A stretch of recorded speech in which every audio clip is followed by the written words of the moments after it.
Every year, Valentine's Day arrived like a parade they hadn't been invited to. Restaurants filled. Social media bloomed with red hearts. Co-workers whispered about surprise dates and mysterious bouquets. And every year, Naledi and Thabo sat at the same corner table at Makona's cafe, pretending they didn't care. Another Valentine's Day, Thabo muttered, stirring his coffee like it had personally offended him. Naledi sighed. If one more aunt asks why I'm still single, I'm moving to the mountains. They had been best friends since university and Johannesburg study partners. Heartbreak therapists, late-night dreamers. They had survived bad breakups, unemployment, and Thabo's tragic attempt at learning guitar. But they had never survived Valentine's Day with dignity. Last year, Naledi's colleagues left a sympathy cupcake on her desk. The year before that, Thabo's cousins made him sit at the kids' table during a family Valentine's dinner so he wouldn't feel awkward. This year would be different. Thabo leaned forward. What if we fake it? Naledi blinked. Fake what? A relationship. Just for Valentine's Day. We show up everywhere together. Romantic dinner. Cute photos. Hand holding. Boom. No pity. Naledi laughed. Then paused. It wasn't the worst idea. We'd have to sell it, she said slowly. Convincing smiles.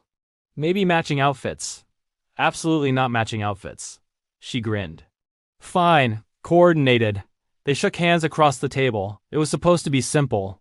By the time February 14th arrived, they had a plan. Dinner reservation at a popular rooftop restaurant in Santon. A few stage photos. One soft launch post on Instagram with a vague caption, "Funny how love finds you." The reactions were immediate: hearts, fire emojis. Shocked messages.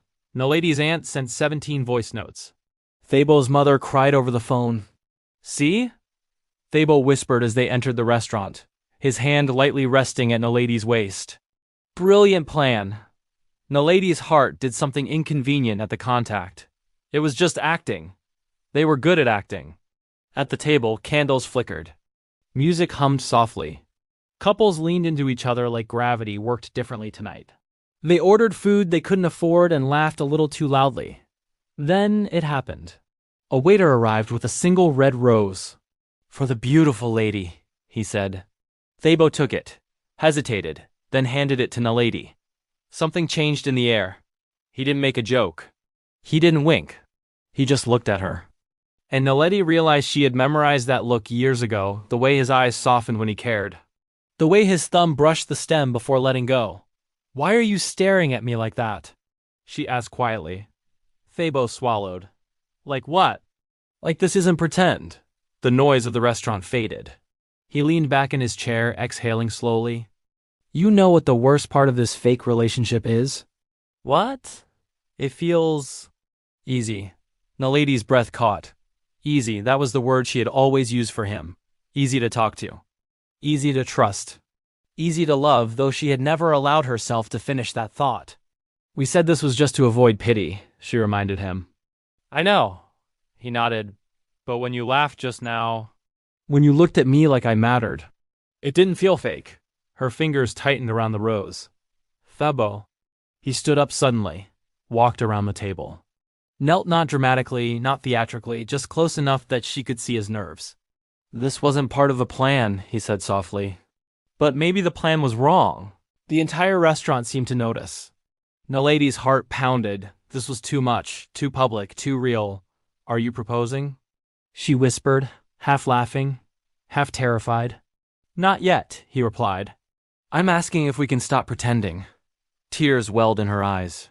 For years they had been each other's almost. Each other's safe place. Each other's what if.